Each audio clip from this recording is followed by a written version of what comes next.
สู่ความงอกงามยิ่งขึ้นไปพวกเราทั้งหลายเราต้องรู้ว่าความจริงทั้งหลายนั้นต้องอาศัยสติเท่านั้นนะสติเท่านั้นที่ความจริงที่มันจะปรากฏพวกเราต้องมีสติในการดำเนินชีวิตของเราต้องอาศัยสติเป็นหลักนะสตินั้นจะเปรียบเสมือนพระพุทธเจ้าสตินั้นเปรียบเสมือนครูอาจารย์สตินั้นเปรียบเสมือนพ่อเหมือนแม่ของเราท่านทั้งหลายสติมันยิ่งใหญ่กว่าเทพเจ้าเทพเจ้าไม่มีเวลาปกป้องชีวิตเราได้มีแต่สตินี่แหละจะปกป้องชีวิตเราได้พิจารณาดูให้ดีเทพเจ้าองค์ไหนที่จะส่งเสริมเราได้ก็ไม่มีเพราะเทพเจ้ามันมีหน้าที่เยอะแยะแต่สติมันอยู่ที่กายกับจิตเรามีสตินี่แหละจะส่งเสริมให้ชีวิตเรานั้นได้รับความดีงามได้รับความงอกงามยิ่งขึ้นไปพวกเราทั้งหลายสตินี่แหละจะทำให้เราเป็นคนสติจะทำให้เราเป็นคนปกติสตินี่แหละจะส่งเสริมให้เรารักษาการเป็นมนุษย์สติจะรักษาการเป็นมนุษย์สติจะส่งเสริมการเป็นมนุษย์ดังพระพุทธเจ้าเป็นมนุษย์พระพุทธเจ้าอยู่เหนือมนุษย์ทั้งโลกเพราะพระพุทธเจ้ามีสติเหนือกว่าคนทั้งโลกพระพุทธเจ้าจึงได้ค้นพบความจริงของโลกก็เพราะสตินี่แหละพวกเราทั้งหลายเมื่อเรามีสติแล้วเราจะเป็นผู้ละสิ่งที่เรารู้เมื่อเรามีสติแล้วเราจะไม่ยึดติดสิ่งที่เรารู้เมื่อเรามีสติแล้วเราจะไม่ตามรู้สิ่งที่เรารู้เมื่อเรามีสติแล้วเราจึงรู้สิ่งที่เรารู้ว่ามันไม่เที่ยงนี่แหละคือธรรมะของพระพุทธเจ้าจึงบอกให้เราเลิกรู้เรื่องความจริงที่มันปรากฏทุกขณะลมหายใจมันปรากฏขึ้นที่กายกับจิตเมื่อกายกับจิตมันมีสติอาศัยสติก็จะบอกให้กายอดทนสติก็จะบอกให้จิตนั้นอดทนสติมันก็จะบอกให้เรานั้นมีวิริยะภาคเพียรสติจะบอกให้กายมีวิริยะภาคเพียรสติก็จะบอกให้จิตนั้นมีวิริยะภาคเพียรดังพระพุทธเจ้าได้บรรลุธรรมก็เพราะสตินี่แหละให้กายมันอดทนให้จิตมันอดทนต่อสภาพปัญหาเหตุการณ์ต่างๆจนถึงที่สุดกายกับจิตได้อยู่กับความเป็นจริงได้พบกับความเป็นจริงจนถึงที่สุดความจริงที่เราประสบอยู่ร้อนก็ดีหนาวก็ดีสุขก็ดีทุกข์ก็ดีไม่มีค่าไม่มีความหมายใดๆเพราะความจริงมันมีความจริงนั่นมันมีอยู่สองอย่างความจริงอยู่เหนือความจริงพวกเราทั้งหลายความจริงอยู่เหนือความจริงโดยเฉพาะธรรมะเป็นความจริงที่อยู่เหนือโลกเป็นความจริงที่อยู่เหนือโลกเป็นความจริงที่อยู่เหนือความจริงที่มีอยู่บนโลกใบนี้โลกใบนี้มันเป็นความจริงที่เปลี่ยนแปลงธรรมะของพระพุทธเจ้านั้นเป็นความจริงที่ไม่เปลี่ยนแปลงใครเกิดมาแล้วก็อยู่ภายใต้การเปลี่ยนแปลง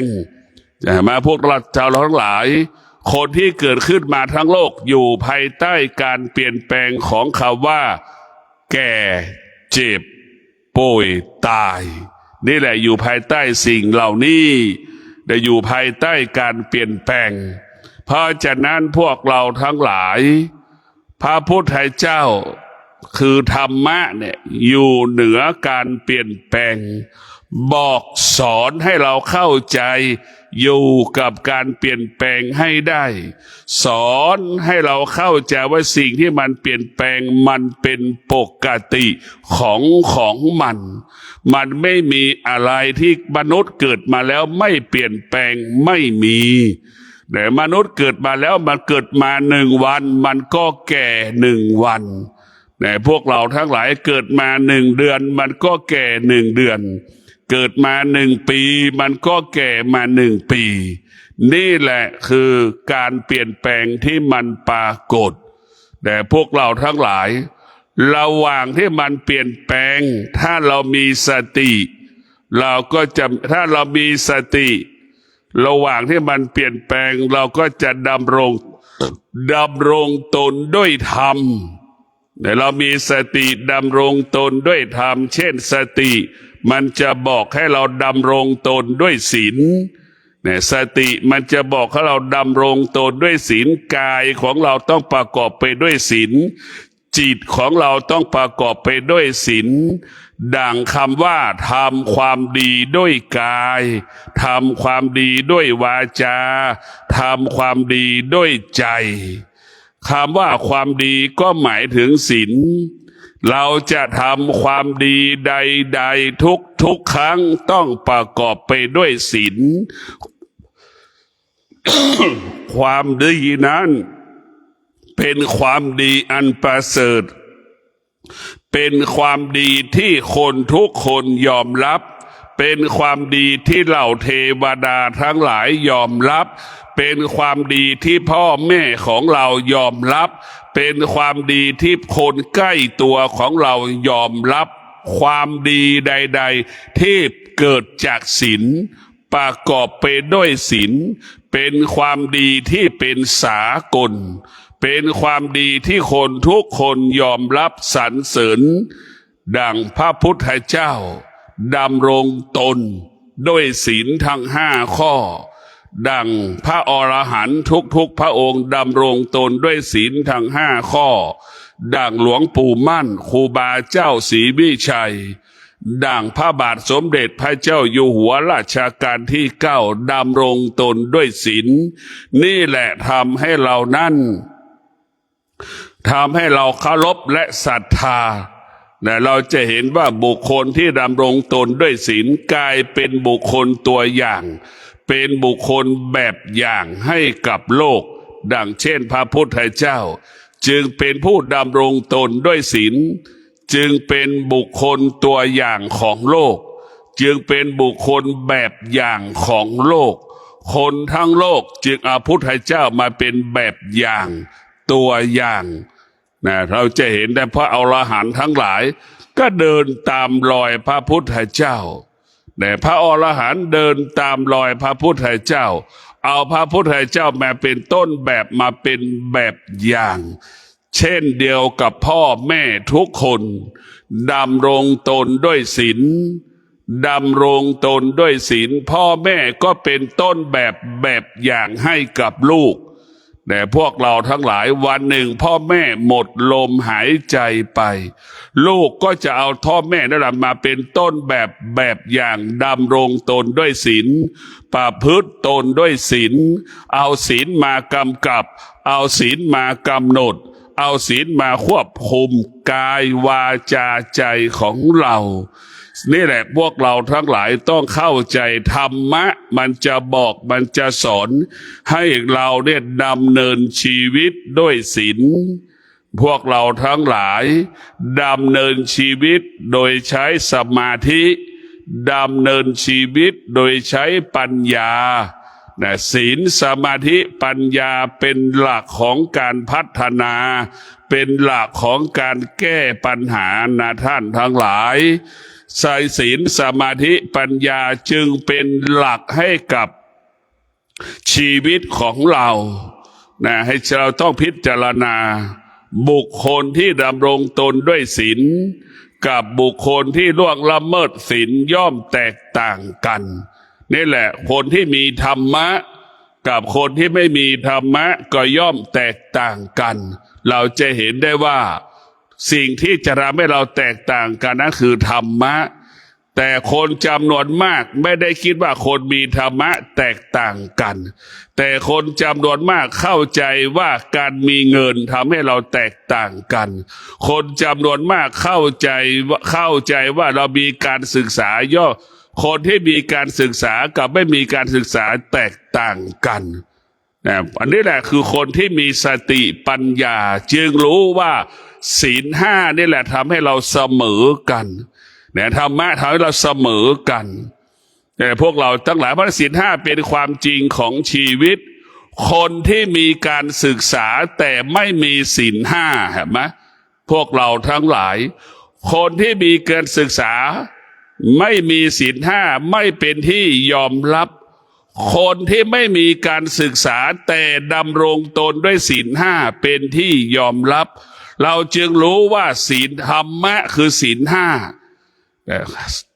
สร้างความเสมอภาคให้กับคนทุกคนนี่แหละผู้ที่ปฏิบัติธรรมผู้ที่ประพฤติธรรมจึงรู้ว่าธรรมะผู้สร้างความเสมอภาคให้กับชีวิตของเรา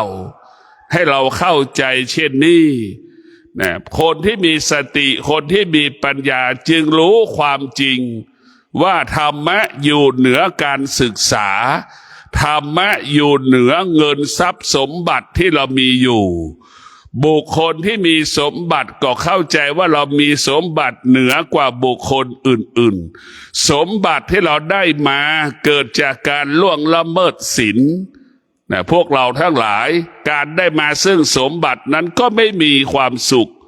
บุคคลที่ได้สมบัติเกิดจากการล่วงละเมิดศีลจึงทำให้เราได้สมบัตินั้นไม่มีความสุขโดยเฉพาะวัฒนธรรมการศึกษาเราจะเอาคนที่มีการศึกษาเนี่ยกับคนที่ไม่มีการศึกษาแตกต่างกันแต่แนวคิดของพระพุทธเจ้าเอาธรรมะมาเป็นผู้สร้างความแตกต่างกันใครจะมีการศึกษาใครจะไม่มีการศึกษาก็อยู่ที่ศีลทั้ง5ข้อนั่นแหละพวกเราทั้งหลายคนที่มีการศึกษาถ้าล่วงละเมิดศีลก็เป็นคนที่ไม่เป็นคนที่แตกต่างจากคนที่มีศีลคนที่มีการศึกษาไม่มีการศึกษามีศีลทั้ง5ข้อมีความเสมอเหมือนกันหมดนี่แหละคือเราจะเห็นได้ว่าศีลห้าจะทำให้เราเป็นคนเสมอเหมือนกันหมดการศึกษาเป็นความจริงเฉพาะสังคมที่เรากำหนดขึ้นแต่ศีลห้านั้นเป็นความจริงทั้งกายทั้งจิตเป็นความจริงนอกกายนอกจิตดังเราทำดีเราด้วยทำดีด้วยกายกับจิตเราจะทำความไม่ดีก็อยู่ที่กายกับจิตเราจะรู้ความจริงอยู่ตลอดเวลาว่าขนาดนี้เราทำความจริงว่าดีก็เรารู้อยู่แก่ใจไม่ดีอยู่ก็รู้อยู่แก่ใจดังเรานั่งสมาธิขนาดนี้เราก็รู้อยู่ว่าเรานั่งร่างกายเราเกิดความเจ็บปวดเกิดขึ้นนี่เราก็รู้นี่คือความจริงของปัจจุบันจิตใจเราหงุดหงิดอึดอัดไม่อยากนั่งสมาธิเกิดความเบื่อหน่ายเราก็รู้อยู่แก่ใจนี่คือความจริงของปัจจุบันเรานั่งสมาธิจิตมันต้อนรับในการนั่งสมาธิกายมันสงบจิตมันสงบนี่แหละเราก็จะรู้อยู่ความจริงมันเป็นเช่นนี้ความจริงของความจริงเกิดขึ้นที่กายกับจิตแต่ทุกวันนี้ความจริงของความจริงเกิดขึ้นจากตัวหนังสือแต่พวกเราทั้งหลายความจริงเกิดจากตัวหนังสือด่างมะม่วงเขาบอกว่ามันเปรี้ยวอย่างนี้มันหวานอย่างนี้แต่เรายังไม่เคยชิมเลยแต่ตามันก็เชื่อแล้วเห็นไหมพวกเราทั้งหลายสิ่งที่จะตัดสินว่ามะม่วงมันหวานมันเปรี้ยวคืออะไรลิ้นของเราต่างหากที่ต้องไปสัมผัสนั่นแหละพวกเราทั้งหลายอันนี้ตามันไปตัดสินแล้วว่ามะม่วงมันหวานมันเปรี้ยวมันเค็มนี่แหละคือมันผิดพลาดการอ่านหนังสือก็ทำให้เรามโนปรุงแต่งคิดเองเองดังคนที่เอาไก่ไปปรุงอาหารนั่นแหละต่างคนต่างคิด ไหมไก่เป็นอาหารหลักของมนุษย์โลกคนทั้งโลกเอาไก่ไปปรุงอาหารเป็นหมื่นรสชาติฉันใดการอ่านหนังสือมันก็เกิดจากเราคิดเองเองดั่งคนเอาไก่ไปปรุงอาหารจนถึงที่สุดมันไม่มีแก่นมันไม่มีสาระเพราะเราไปปรุงแต่งเหมือนเราอ่านหนังสือคิดเองเองนั่นแหละเราไปฟังก็เช่นเดียวกันเราไปฟังเขาพูดไปฟังเขาบรรยายด้วยหูของเราเองเราไปฟังเสร็จเราก็มโนปรุงแต่งอีกเห็นไหมมันบอกว่ามะขามมันหวานมะม่วงมันเปรี้ยวอย่างนี้เราลิ้นมันก็ยังไม่ได้ชิมแต่เราก็เชื่อหมดอีกเนี่ยนะพระพุทธเจ้าให้เราเชื่อด้วยการปฏิบัติแต่เชื่อด้วยการปฏิบัติดังเรานั่งสมาธินี่ด้วยเชื่อว่าการปฏิบัติเชื่อความจริงที่เรากำลังนั่งนี่เราจะนั่งเราก็เจ็บปวดเราไม่นั่งร่างกายมันก็เจ็บปวดเราจะเห็นสังเกตแบบนี้เลยเรายืนนานๆมันก็เป็นทุกข์เรานั่งนานๆมันก็เป็นทุกข์เหมือนกันหมดเรานั่งกินข้าวมันก็ยังเป็นทุกข์ในพวกเราทั้งหลายเราไม่มีข้าวกินก็เป็นทุกข์มีข้าวกินก็เป็นทุกข์นี่แหละคือความจริงที่พระพุทธเจ้าสอนให้เราสัมผัสกับความจริงที่มันเป็นอยู่กายกับจิตทุกวันจนถึงที่สุดเราก็จะอยู่เหนือความจริงทุกวันความจริงที่มันปรากฏเราก็จะรู้เราก็จะไม่ยึดติดความจริงมันจึงเกิดคำว่ารู้ความจริงละความจริงจิตมันรู้ความจริงมันก็ละความจริงสติจิตมันรู้ความจริงจิตมันก็อยู่เหนือความจริงนี่แหละความจริงก็คือทุกข์มันก็ละความจริงก็คือสุขมันก็ละเนี่ยพวกเราทั้งหลายมันจะละมันจะทิ้งหมดแต่ความจริงที่มันเกิดขึ้นแล้วที่เรารู้สึกเนี่ยเช่นกลิ่นหอมกลิ่นเหม็นอย่างเงี้ยมันก็ไม่ยึดติดมันก็จะละสิ่งที่มันสัมผัสรู้สึกนี่คือสติปัญญาในธรรมะมันจะสอนให้เราเข้าใจว่าสิ่งที่เรารู้สึกสัมผัสมันไม่เที่ยงสิ่งที่เรารู้สึกสัมผัสมันเกิดจากเวทนาและอุปาทานเหมือนเรามีอ่านหนังสือนั่นแหละ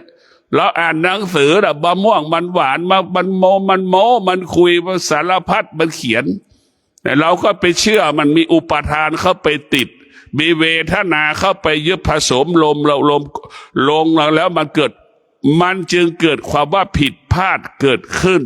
เนี่ยพวกเราทั้งหลายชีวิตเราถ้าไม่มีเวทนาและไม่มีอุปาทาน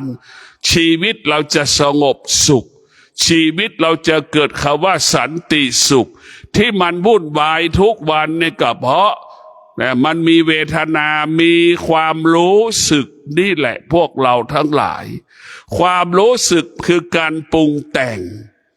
ความรู้สึกเกิดขึ้นอุปาทานก็พากันไปติดไปนั่งไปเฝ้าไปดูเหมือนตาเราเห็นทองคำนะตามันเห็นทองคำไอ้ตาเราก็มีความอยากเกิดขึ้นที่ตาอุปาทานก็เข้าไปยึดไปนั่งเฝ้าทองคำอีกแล้วสงวนและคสิทธิ์ว่าทองคำนี่เป็นของฉันกำลังขุดอยู่อย่างนี้แหละพวกเราทั้งหลายมันพากันเข้าไปยึดติดจึงพาชีวิตเหล่านั้นผิดพลาดไม่มีคำว่าจบสิ้นเพราะฉะนั้นพวกเราทั้งหลายเรากับความดีก็อยู่เกิดขึ้นที่กายกับจิตความไม่ดีเกิดขึ้นที่กายกับจิตสงบก็เกิดขึ้นที่กายกับจิตไม่สงบเกิดขึ้นที่กายกับจิตความรู้ความจริงมันเกิดขึ้นที่กายกับจิตพระพุทธเจ้าสอนให้เราเรื่องเชื่อเรื่องปฏิบัติพระพุทธเจ้าจึงได้รู้ว่าหลักกลามสูตร10 ข้อพระพุทธเจ้าห้ามเชื่อว่าเป็นพระพุทธเจ้าสอนก็ห้ามเชื่อ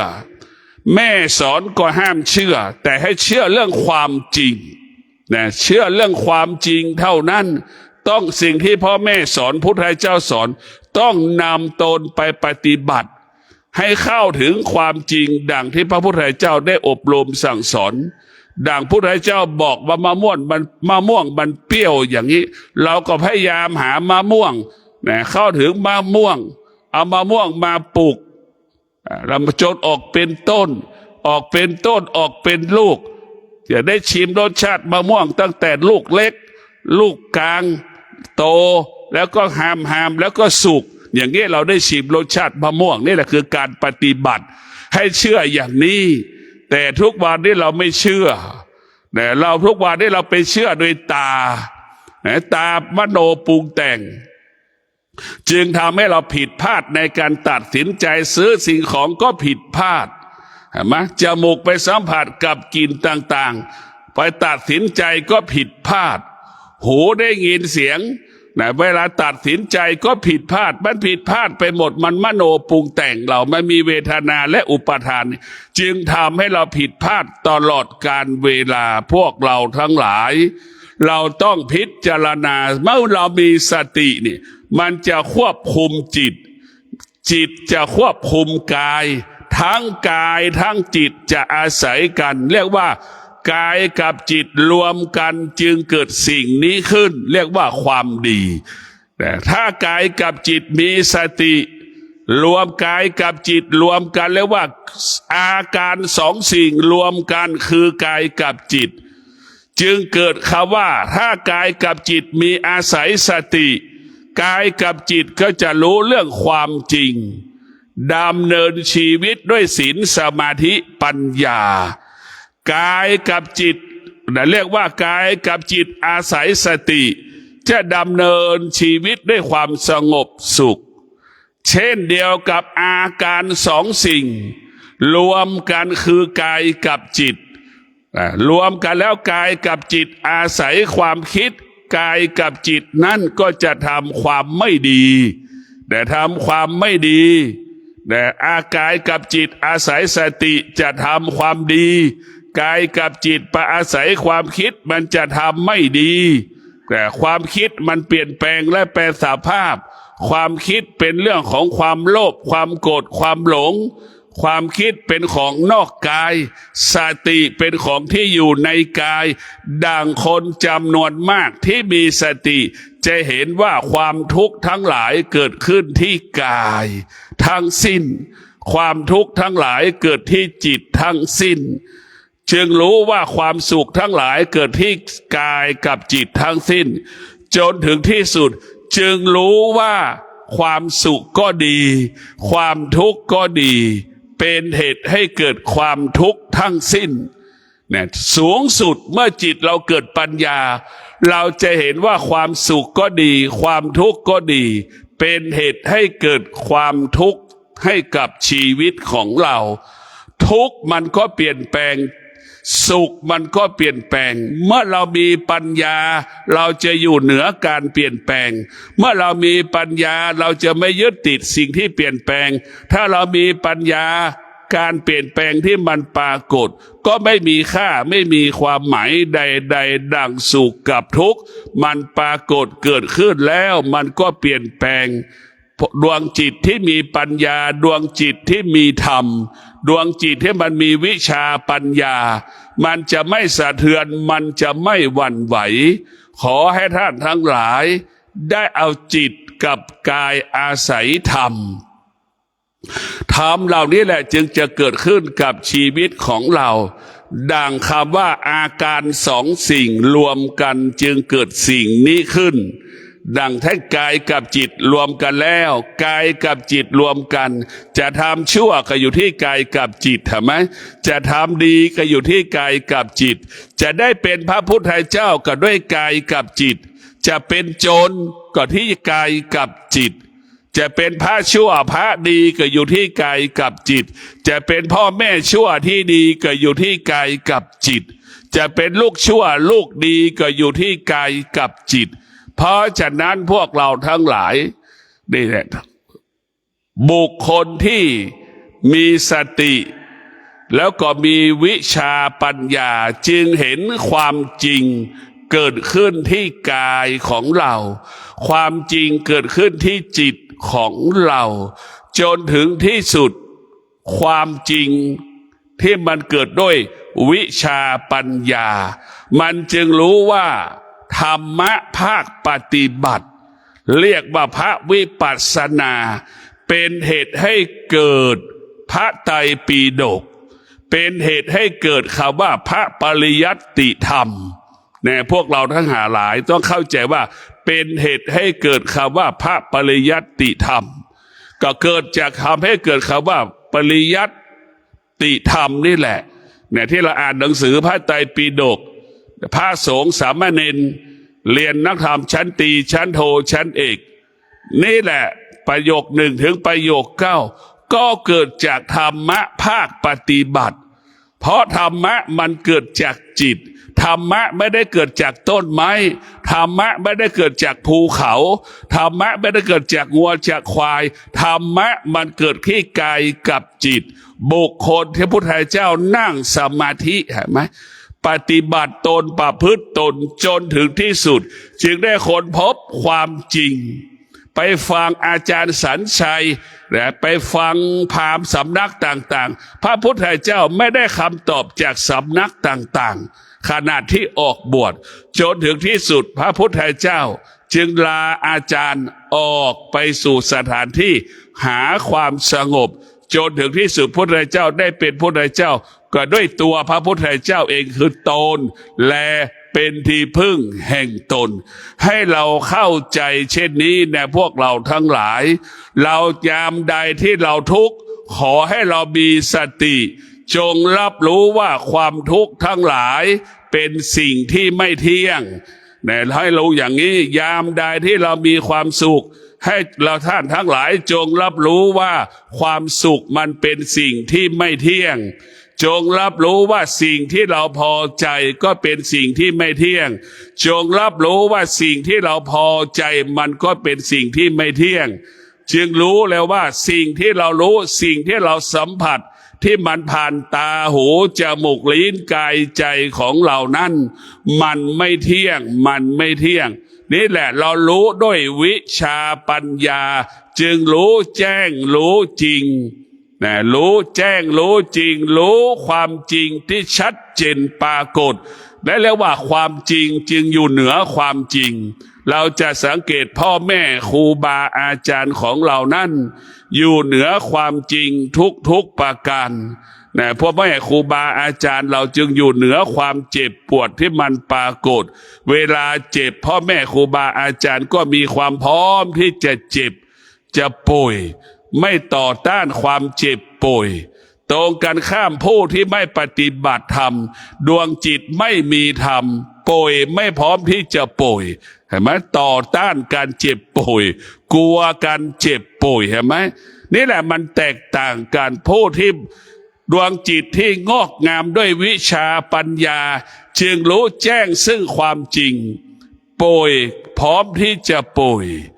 จะตายพร้อมที่จะตายนี่แหละดวงจิตมีวิชาปัญญาดวงจิตนั้นเมื่อตายก็จะไปสู่ที่สูงนะคนที่ขาดวิชาปัญญาจะตายจะป่วยก็ไม่พร้อมที่จะป่วยจะตายไม่พร้อมที่จะตายจิตมันจึงไปตกต่ำนะจิตมันจึงตกต่ำในท่านทั้งหลายจิตมันตกต่ำนะคนที่มีวิชาปัญญาจะไม่ติดในทรัพย์สมบัตินะไม่ติดในทรัพย์สมบัติแต่คนที่ขาดสติขาดวิชาปัญญาคนที่มีอวิชชาปัญญาจะตายก็ไม่พร้อมที่จะตายจะป่วยไม่พร้อมที่จะป่วยแต่เวลาป่วยก็ไปยึดติดทรัพย์สมบัติว่าทรัพย์สมบัติที่เรามีอยู่จะให้ลูกคนไหนจะเอาทรัพย์สมบัติของเราไปเนี่ยเห็นไหมมันไปติดมันไปหลงนอกกายหมดมันแต่พวกเราทั้งหลายคนที่มีวิชาปัญญาผู้ที่ดำรงตนด้วยวิชาปัญญาสมบัติก็ไม่มีค่าไม่มีสิ่งใดมีค่าดังทั้งนั้นสิ่งที่มีค่าก็คือวิชาปัญญาอยู่กับความเป็นจริงป่วยก็รู้ว่ามันป่วยมีความพร้อมอยู่กับความเจ็บป่วยมีความพร้อมที่มันจะตาย พร้อมอยู่กับความเจ็บพร้อมอยู่กับความตายได้นี่แหละคือหัวใจที่ปฏิบัติธรรมอยู่หัวใจที่มีธรรมจึงเกิดคำว่าความพร้อมนะความพร้อมที่แก่ความพร้อมที่เจ็บความพร้อมที่จะตายคนที่ขาดวิชาปัญญามีอวิชชาคนที่มีหัวใจที่มีอวิชชาก็จะเกิดอาการไม่พร้อมที่จะแก่ไม่พร้อมที่จะเจ็บไม่พร้อมที่จะป่วยไม่พร้อมที่จะตายกลัวความแก่กลัวความเจ็บกลัวความตายหัวใจที่มีอวิชชาจะเป็นเช่นนี้แต่ที่สุดมันก็หนีไม่ได้หนีความแก่ไม่ได้หนีความเจ็บไม่ได้หนีความตายไม่ได้นี่หัวใจที่มีอวิชชามันจึงปกปิดบังสภาพจิตของเราจนเราหมดลมหายใจนะท่านทั้งหลายนี่แหละคือธรรมะของพระพุทธเจ้ามันยิ่งใหญ่เนี่ยพวกเราทั้งหลายมันมีพลังมากเนี่ยยิ่งเราสัมผัสธรรมะเนี่ยมันยิ่งให้เรามีพลังในการสื่อสารในการสื่อสารธรรมะเนี่ยเราเข้าถึงธรรมะมันก็มีพลังในการสื่อสารธรรมะคนที่ฟังธรรมะแล้วเข้าถึงธรรมะก็มีพลังในการฟังธรรมมีพลังในการฟังธรรมความเจ็บความปวดก็ไม่เกิดขึ้นถึงแม้มันเกิดก็ไม่มีค่าความเจ็บความปวดเปรียบเสมือนอาสนะที่เรานั่งนะมันอยู่ใต้อำนาจนะมันจิตเราจะอยู่เหนือมันความเจ็บความปวดก็เหมือนอาสนะที่เรานั่งเรียกว่าเรามีสติปัญญาเราจะควบคุมความเจ็บปวดนั้นได้มันจึงเกิดคำว่าธรรมะเป็นความจริงที่อยู่เหนือความจริงความเจ็บปวดของร่างกายมันก็เป็นความจริงแต่สิ่งที่อยู่เหนือความจริงก็คือ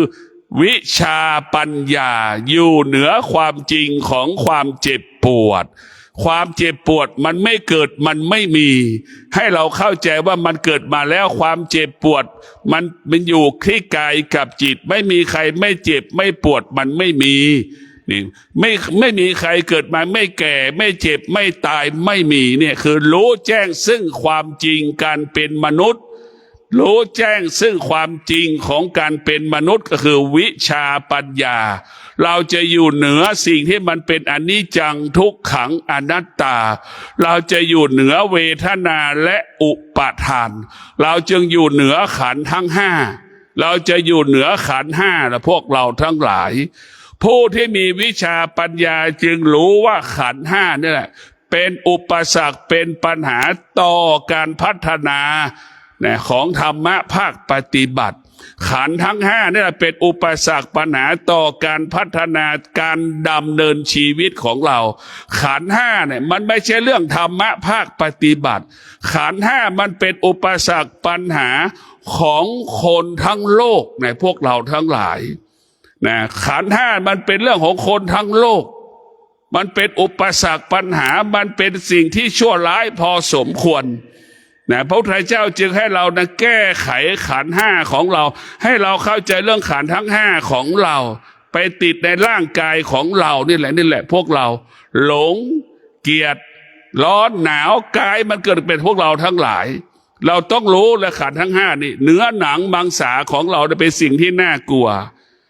เนื้อร่างกายของเราเป็นสิ่งที่น่ากลัวที่สุดกลัวแล้วมันเป็นของเน่าของเหม็นเป็นของสกปรกเราก็เห็นเดี๋ยวนี้หมามันตายร่างกายของเราก็เหมือนหมาที่มันตายเน่าเหม็นเป็นเช่นนั้นเหมือนกันหมดในพวกเราทั้งหลายสัตว์ที่มันตายกับเราตายมันก็เหมือนกันแต่ว่าสัตว์มันไม่มีทรัพย์สมบัติคนมีทรัพย์สมบัติเวลาตายไปแล้วเอาทรัพย์สมบัติไปได้ไหมเอาไปไม่ได้เราเกิดมาเป็นคนเรามีโอกาสได้ปฏิบัติตนประพฤติตนรู้ความจริงว่าความแก่ความเจ็บความตายเป็นของธรรมดาไม่มีใครหลีกเลี่ยงความแก่ความเจ็บความตายไปไม่ได้ไม่มีไม่มีใครหลีกเลี่ยงได้แต่สัตว์วัวควายช้างม้ามันไม่รู้ว่าแก่ว่าเจ็บว่าตายเป็นทุกข์มันไม่รู้แต่มันไม่รู้เลยเพราะฉะนั้นพวกเราทั้งหลาย คนที่มีธรรมะตายแล้วมีคุณค่าเห็นไหมคนที่มีธรรมะตายแล้วมีคุณค่าดังทหารที่ไปชายแดนเขมรนั่นแหละไปปฏิบัติหน้าที่ถูกเขมรยิงแล้วมีค่าแต่ไม่ได้เรื่องชันยศคนทั้งประเทศยกย่องสรรเสริญนักรบผู้กล้านั่นแหละพวกเราทั้งหลายเราพิจารณาว่าเราตายด้วยการสร้างความดีนะเรานุกได้ตายแล้วมีค่าขนาดไหนดังทหารตำรวจไปชายแดนนั่นแหละเราเกิดมาแล้วเราไม่มีธรรมะเราไม่ได้ทำความดีเวลาเราตายไปแล้วก็ไม่แตกต่างจากสัตว์งัวควายช้างม้าหมูและเป็ดไก่เป็นเช่นนั้นเหมือนกันหมดเราจะเห็นได้ว่ามันมีค่าเราต้องพิจารณาทุกวันนี้แก่ไม่พร้อมที่จะแก่แล้วไปปรุงแต่งการแก่อีกไปปรุงแต่งการแก่อีกไปเสริมจมูกอีกไม่พร้อมที่จะแก่หนังมันเหี่ยวมันย่นก็ไม่พร้อมที่จะแก่ไปจัดการหนังที่มันเหี่ยวย่นอีกพวกเราทั้งหลายเนี่ยนี่แหละคือเรามีเวทนาและอุปทานมันจึงทำให้เรานั้นตกเป็นทาสของขันธ์ทั้งห้าเป็นเราตกเป็นทาสของเวทนาตกเป็นทาสของอุปทานตกเป็นทาสขันธ์ทั้งห้าเนี่ยคนจำนวนมากเป็นเช่นนี้หมอจึงได้เงินจากพวกทำศัลยกรรมนี่อาชีพนี้จึงเกิดขึ้นพวกเราทั้งหลายเรียกว่าวิชาศัลยกรรมเกิดขึ้นคณะแพทยศาสตร์พวกเราทั้งหลายเพื่อตอบสนองนี่แหละเหมือนเราไม่ยอมรับความแก่มีใครบ้างเกิดมาไม่แก่มันไม่มีหน้ามันจะตึงสักปันใดแต่กำลังของจิตเรามันไม่ได้กายของเรามันก็ไม่ได้กำลังของกายของจิตมันก็บ่งบอกว่ามันไม่ได้อยู่แล้วเนี่ยบอกให้เรารับรู้ว่าความจริงมันเกิดขึ้นที่กายกับจิตแต่ท่านทั้งหลายต้องพิจารณาว่ากายกับจิตเป็นบ่อเกิดแห่งธรรมทั้งหลาย84,000พระธรรมขันธ์เกิดขึ้นที่กายกับจิตของเรากายกับจิตของเรานี่แหละเป็นต้นกำเนิดของธรรมให้เรารับรู้อย่างนี้แบบนี้แล้วเราไม่ต้องไปแสวงหาความดีแต่เราไม่ต้องไปทำดีเราไม่ต้องไปสร้างโบสถ์สร้างเจดีย์ใดๆทั้งสิ้นเราทำความดีเป็นการสละทรัพย์สมบัติเฉยๆความดีของความดีคือการดำรงตนด้วยศีลเมื่อเรามีศีลทั้ง5ข้อและทำความดีด้วยกายเกิดขึ้นที่ไหนในร่างกายที่กายของเราทำความดีที่ไหนด้วยจิตของเราทำความดีที่ไหนด้วยวาจาของเรานี่เราก็ทำความดีด้วยวาจาสอนบอกแนะนำให้กับลูกกับหลานด้วยใช้ปากของเรานี่แหละทำความดีด้วยปากโดยคือความดีด้วยวาจาเราทำดีด้วยความคิดพิจารณาเอาสิ่งดีงามเอาสิ่งที่งอกงามมอบให้กับคนทั้งโลกดังพระพุทธเจ้าทำความดีด้วยกายทำความดีด้วยวาจาทำความดีด้วยจิตของเราด้วยกายวาจาใจเนี่ยพระพุทธเจ้าจึงทำดีด้วยกายวาจาใจจึงทำให้เป็นที่ปรากฏแก่สาธารณชนมหาชนทั้งโลกจึงยกย่องสรรเสริญพระพุทธเจ้าเป็นบุคคลที่อยู่เหนือโลกเนี่ยพระพุทธเจ้าเป็นบุคคลที่อยู่เหนือโลกเนี่ยพระพุทธเจ้าจะเห็นนะร่างกายของพระพุทธเจ้านะเป็นอะไรร่างกายพระพุทธเจ้าเป็นอนิจจังทุกขังอนัตตาเกิดการเปลี่ยนแปลงแต่คำสอนของพระพุทธเจ้าไม่มีคำว่าเปลี่ยนแปลงเห็นไหมการเปลี่ยนแปลงก็เป็นความจริงสิ่งที่ไม่เปลี่ยนแปลงก็เป็นความจริงเห็นไหมเราจะเห็นแล้วพระพุทธเจ้าจึงอยู่เหนือความจริงอยู่ละสละการเป็นกษัตริย์สละการเป็นกษัตริย์ลูกคำว่าการเป็นกษัตริย์ก็สุดยอดของการเกิดเป็นมนุษย์ของโลกแหละคนทั้งโลกถือว่าสุดยอดการเป็นมนุษย์สูงสุดของการเป็นมนุษย์คือการเป็นกษัตริย์แต่พระพุทธเจ้าก็ไม่พึงพอใจที่จะเป็นกษัตริย์ ก็เข้าใจว่าการเป็นกษัตริย์ไม่แตกต่างอยู่กับกองขยะไม่แตกต่างกันอยู่กับของเน่าของเหม็นของสกปรกนะพระพุทธเจ้าจึงพิจารณาออกบวชเห็นไหมนี่แหละคือจิตที่มันอยู่เหนือคนจิตอยู่เหนือจิตจิตที่มีสติจึงเห็นความจริงจึงรู้ความจริงว่ามันมีความจริงที่อยู่เหนือชีวิตนะมีความจริงที่อยู่เหนือชีวิตของเราพระพุทธเจ้าจึงออกจากบ้าน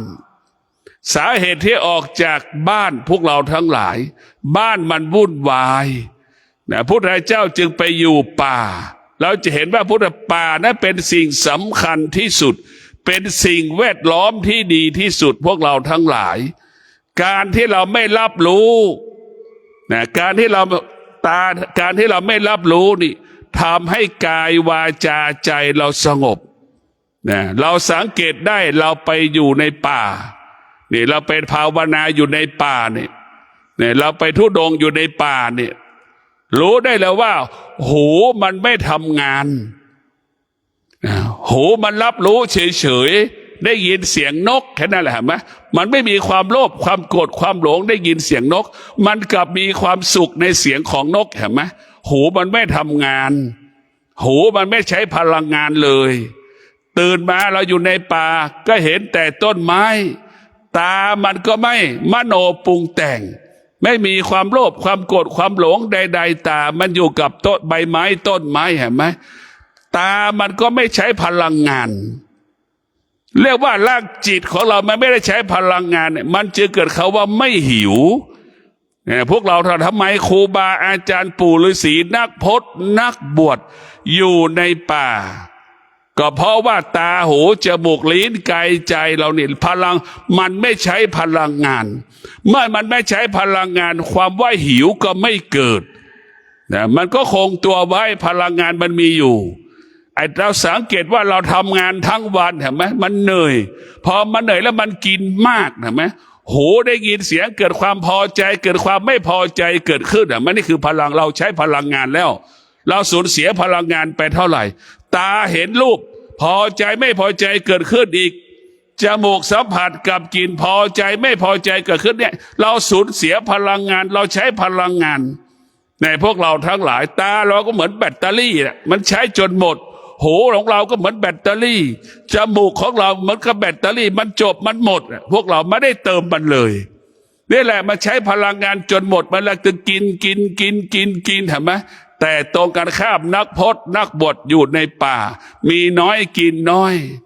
เพราะอะไรเพราะว่ากายกับจิตมันไม่สูญเสียพลังงานกายกับจิตมันก็เหมือนแบตเตอรี่ชั้นหนึ่ง